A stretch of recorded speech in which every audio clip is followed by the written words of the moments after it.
अशा कुठल्या गोष्टी वाटतात तुम्हाला की ज्या गोष्टी बदलणं खरंच शक्य आहेत? G20चा कार्यक्रम झाला, त्यामध्ये शहराला अक्षरशः झाकायची वेळ आली की मग हा निधी गेला कुठे? 100 कोटी 200 कोटी एवढा निधी आला, हे गेला, मग ही डेव्हलपमेंट गेली कुठे? हा मुद्दा आहे. लोकांना बदल हवा आहे, युवा पिढींना नेतृत्व देण्याची लोकांची तयारी आहे आणि जे 1-1, 2-2, 3-3 टर्म करून झाले ह्याच लोकांना का बरं निवडून द्यायचं वापस? राजकारणाचा फारच गोंधळ झालेला आहे. म्हणजे सामान्य जनतेसाठी तर फारच विचित्र प्रश्न आहे त्यांच्या समोर की नेमकं कोण कुठे कुठे नाहीये. कॉन्क्रीट रस्ते झालेत, ते रस्ते सरळ फोडण्यात येतात आणि पाईपलाईन टाकण्यात आहे. याचे नियोजन शून्य कारभार असल्यामुळे ह्या गोष्टी होत आहेत. आता LPGची पाईपलाईन येणार आहे, त्याचे फक्त कनेक्शन आलेले आहेत, पण मेन लाईन अजून तयार नाही झालेली, जी अटॅच नाही झालेली. तेव्हा पण मग हे रस्ते जे झालेले आहेत हे पुन्हा फोडणार का? लोकांची कंप्लेंट आहे की सकाळी 4 वाजता सुद्धा पाणी येतं. मी 2 फॉर्म भरले होते, क आणि ड मधनं. क मधनं माझा फॉर्म हा बाद झाला, तर त्याला मला काँग्रेसचा उमेदवार म्हणून उल्लेख केला. मला भरपूर जणांचे फोन आले, अरे तुझा फॉर्म तर बाद झाला आणि तू उमेदवारी अर्जाची तयारी करतोय, हे सगळ्या गोष्टी करतोय. मग मला हे प्रत्येक जणांनी ही गोष्ट सांगावी लागली, बाबा तसं नाही आहे, मी फॉर्म काय घेतलेला नाही वापस. छत्रपती संभाजीनगरमध्ये महानगरपालिका निवडणुकांची रणधुमाळी सुरू आहे. प्रभाग क्रमांक 10D मधून सचिनजी तांगडे साहेब आज आपल्यासोबत आहेत. आपण त्यांच्याकडून समजून घेऊयात त्यांच्या प्रभागाबद्दल त्यांचं विजन काय आहे. नमस्कार. नमस्कार. आपल्या ऑडियन्सला तुमचं इंट्रोडक्शन. नमस्कार, मी सचिन मारुती तांगडे, प्रभाग क्रमांक 10D या सर्वसाधारण गटातनं मी माझा उमेदवारी अर्ज दाखल केलेला आहे. मी माझा हा उमेदवारी अर्ज राष्ट्रवादी शरदचंद्र पवार पक्ष व काँग्रेस या आघाडीकडनं उमेदवारी अर्ज दाखल केलेला असून मी राहणार N5 सिडको येथील रहिवासी आहे. माझे शिक्षण हे BSc कम्प्युटर सायन्स हे झालेले आहे. दादा, निवडणूक लढायची ठरवली. हो. राजकारणात म्हणजे आत्ता हे ठरवल्यानंतर राजकारणात आलात की अगोदर काही राजकारणाची पार्श्वभूमी आपल्याकडे? सांगायचं असेल तर माझे जे काका आहेत, श्री पांडुरंग धोंडीबा तांगडे, हे राष्ट्रवादी काँग्रेस पक्षाचे छत्रपती संभाजीनगरचे जिल्हाध्यक्ष आहेत. हा वारसा आम्हाला पवार साहेबांच्या विचारातून आलेला आहे व तो आम्ही चालवत आलेलो आहोत. समाजकारण हे आमच्या फॅमिलीमध्ये पहिल्यापासून आहे. आता परिवार तर तसं राजकारणात आहेच, समाजकारणातही आहे. तुम्ही स्वतःच्या समाजकारणानंतर राजकारणात जेव्हा यायचं असं ठरवलं, तेव्हा राष्ट्रवादी शरदचंद्र पवार गट म्हणजे पक्ष, हाच पक्ष का?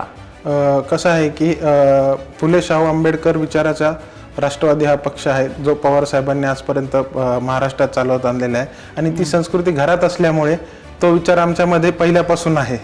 त्यामुळे आम्ही तो पक्ष कंटिन्यू केलेला आहे आणि स्वतः त्यामध्ये निष्ठावंत म्हणून आहोत. आता काका स्वतः जिल्हाध्यक्ष आहेत. हो. तर मे बी शहरात कुठेही आपल्याला मिळाले असतं, लढता आलं असतं, तिकीट मिळाले असते. 10 मध्येच का? प्रभाग 10? कसं आहे, मी 10 मधलं म्हणजे निवडण्याचं कारण, मी जो जिथला रहिवासी आहे तिथे मी लहानपणाचा पासून मोठा झालेला आहे, त्यामुळे मी प्रभाग क्रमांक 10 हा निवडलेला आहे. काय फिरताना काय जाणवलं, काही समस्या दिसत आहेत? हो, आहेत, भरपूर समस्या आहेत. मी जसं फिरतोय आता तसं समस्या समोर येतात. ड्रेनेजची सुविधा असेल, पाण्याची सुविधा असेल, सार्वजनिक शौचालय असतील, या प्रभागामध्ये कुठे नाही. ज्येष्ठ नागरिक असतील, यांच्यासाठी असल्या म्हणजे ह्या सुविधा नाही आहेत जे की असायला हव्यात प्रभागामध्ये. माझ्या माहितीनुसार आता तिथे जे एक्स कॉर्पोरेटर होते, मागचे नगरसेवक होते, ते BJPचेच होते. खाली BJPची सत्ता, वरती BJPची सरकार. बरोबर. तरीही इतक्या समस्या तिथे दिसत आहेत, तर त्या काय तुम्हाला कारण वाटतं? कसं आहे माहिती आहे का, तुम्ही जर बघितलं तर निधी भरपूर आणलेला आहे, विकास कामं झालेली आहेत, पण ही ठराविक आणि म्हणजे जिथे त्यांचं आहे तिथेच ही कामं झालेली आहेत. बाहेर ठिकाणी ही प्रभागामध्ये नाही झालेली आहेत. ज्या पद्धतीने विकास हवा आहे तो त्याप्रमाणे झालेला नाहीये प्रभागामध्ये. मला काही ज्या महत्त्वाच्या म्हणजे आढळून येत आहेत समस्या, यामध्ये ड्रेनेज असेल, स्लम एरियामध्ये ड्रेनेज असेल, पाण्याच्या सुविधा असतील, रस्ते असतील. आज पण या लोकांकडे रस्ते नाही आहे. जसं की चिकलठाण्यातला संजय कॉलनीचा परिसर घेतला, तिथे या समस्या आहेत. मी नागरिकांना म्हणजे भेटीमध्ये प्रचारादरम्यान भेटतोय, तर या लोकांच्या समस्या आहेत तिथे. पण मग असं आपला पक्ष विरोधी बाकावर बसतो वरती राज्यात सुद्धा, तर मग आता महानगरपालिकेत कदाचित सत्ता येईल नाही येईल, मग हे विरोधात राहून सगळं शक्य आहे का? हो, आहे ना, शक्य आहे ना. विरोध केला तरच कुठेतरी प्रगती होईल, हे मी जनतेमध्ये गेल्यावरती दिसून येते, म्हणजे बघतोय मी.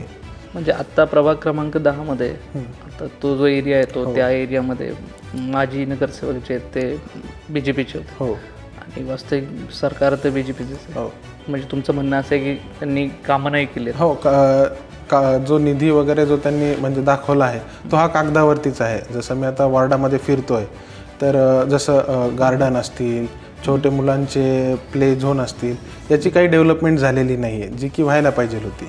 आपण काय विजन घेऊन मतदारांसमोर जातोय की जसं की आता छत्रपती संभाजीनगरमधलं जी सगळ्यात मोठी समस्या ही पाण्याची.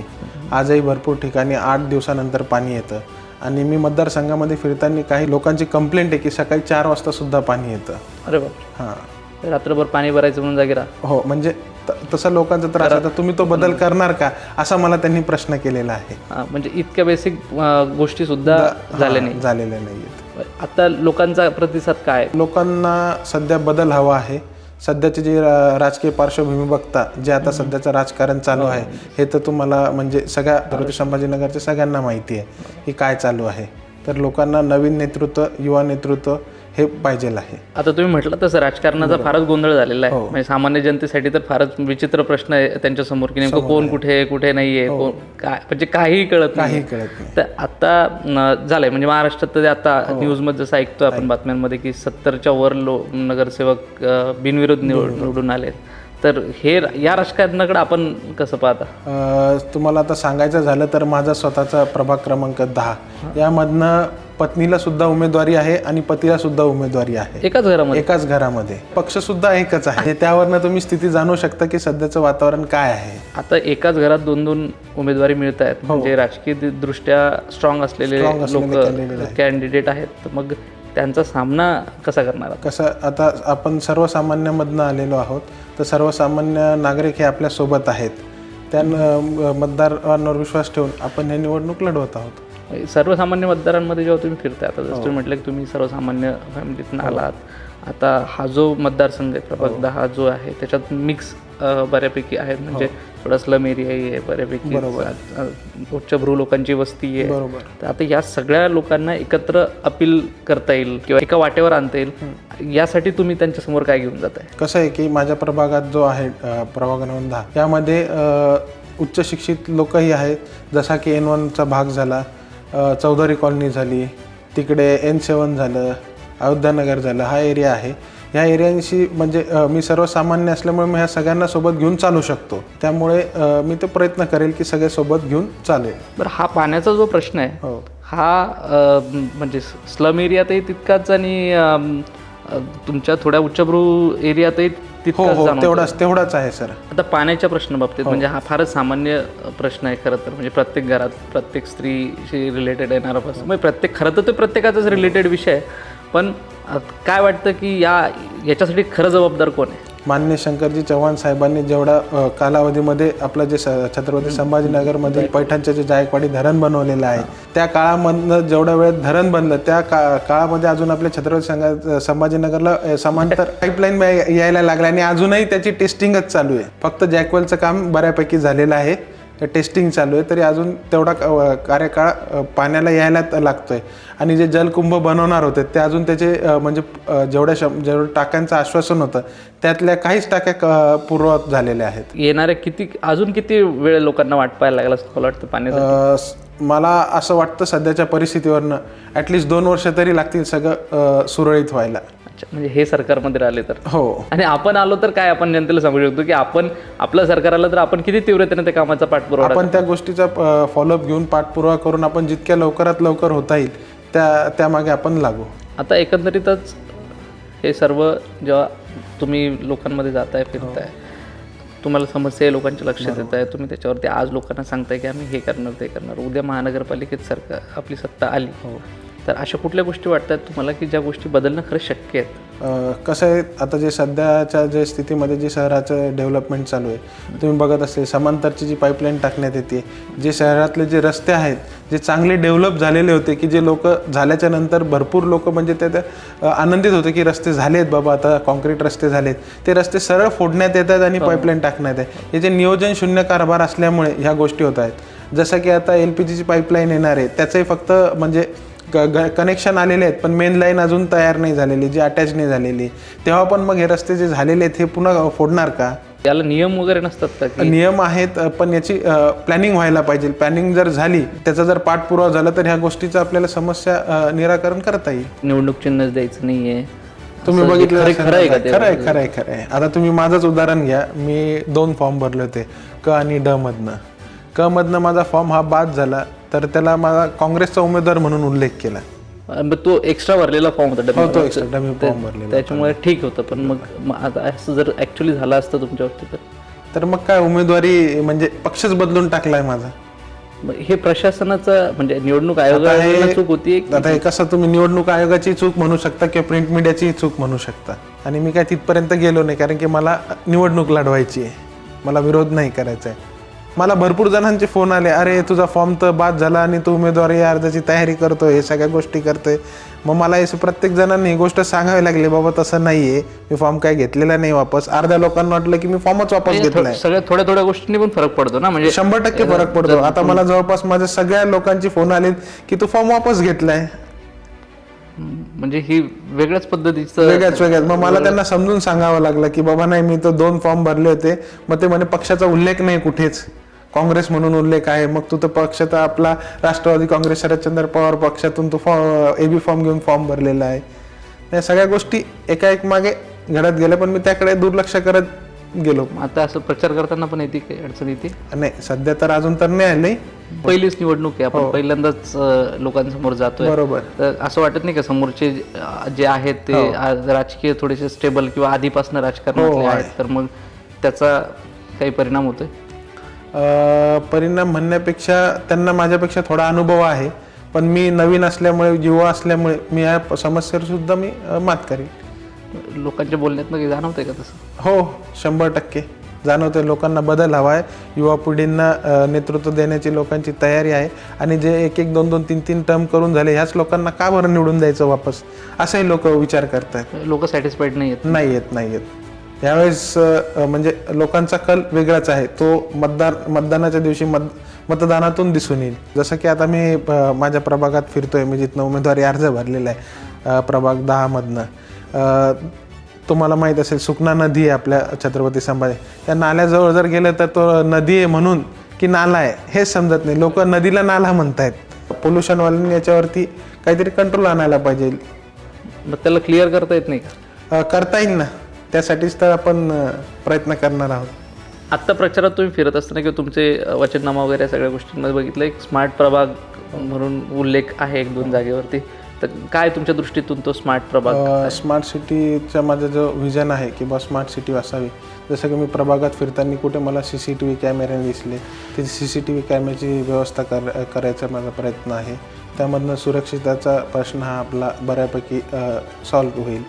आणि तुम्ही बघितलंच असेल, जेव्हा आपल्या शहरामध्ये स्मार्ट सिटीचा G20चा कार्यक्रम झाला, त्यामध्ये शहराला अक्षरशः झाकायची वेळ आली की मग हा निधी गेला कुठे? 100 कोटी 200 कोटी एवढा निधी आला, हे गेला, मग ही डेव्हलपमेंट गेली कुठे? हा मुद्दा आहे. 15 तारखेला मतदान आहे, हो. 16 तारखेला निकाल. हो. जर समजा तुम्ही नगरसेवक झालात, काय पुढचं प्लॅनिंग आहे, कसं असेल? प्रभागात फिरताना बघतो लोकांच्या समस्या, जसं की महानगरपालिकेच्या सुविधा असतील, ज्या सरकारी सुविधा असतील, जन्म प्रमाणपत्र, मृत्यू प्रमाणपत्र, किंवा लोकांशी जे नगरसेवकांनी लोकांशी कसं कनेक्टेड राहायला पाहिजे, कसं रिच व्हायला पाहिजे, ह्या माध्यम जरा मी बघितलं की तो त्याचा अभाव दिसतोय मला. तर ह्या लोकांशी कनेक्टेड होण्यासाठी काही ॲप डेव्हलप करता येईल का?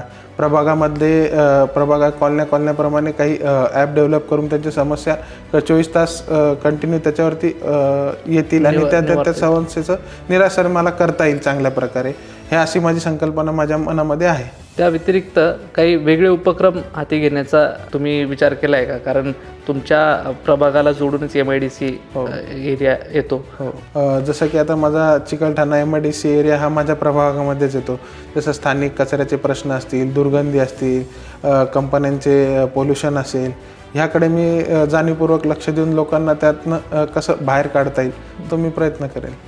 नगरसेवक या पदासाठीची निवडणूक आहे. हो. तर तुमच्या मनातला किंवा तुमच्या विजनमधला आदर्श नगरसेवक काय? माझ्या हिशोबाने जो आदर्श नगरसेवक कसा असावा तर मी ज्या पक्षातून येतो, माननीय शरदचंद्र पवार साहेब यांनी जे विकासाची जी सांगड बांधलेली आहे, जसं की आपण बघता की व्हिजन होतं, आज जे तुम्ही बघता पिंपरी चिंचवड हे जी डेव्हलपमेंट झालेली आहे त्याप्रमाणे मी पण विकास करायचा प्रयत्न करेल.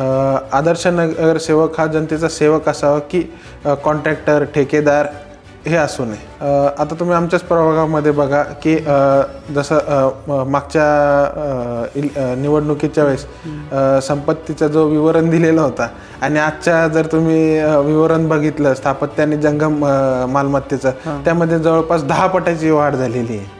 आपल्या माध्यमातून मी जनतेला आव्हान करतो की येत्या 15 जानेवारीला मला तुतारी वाजवणाऱ्या माणूस या चिन्हासमोरील बटन दाबून प्रचंड मतांनी विजयी करावे व मला आपल्या सेवेची संधी द्यावी. रामकृष्ण हरी, वाजवा तुतारी.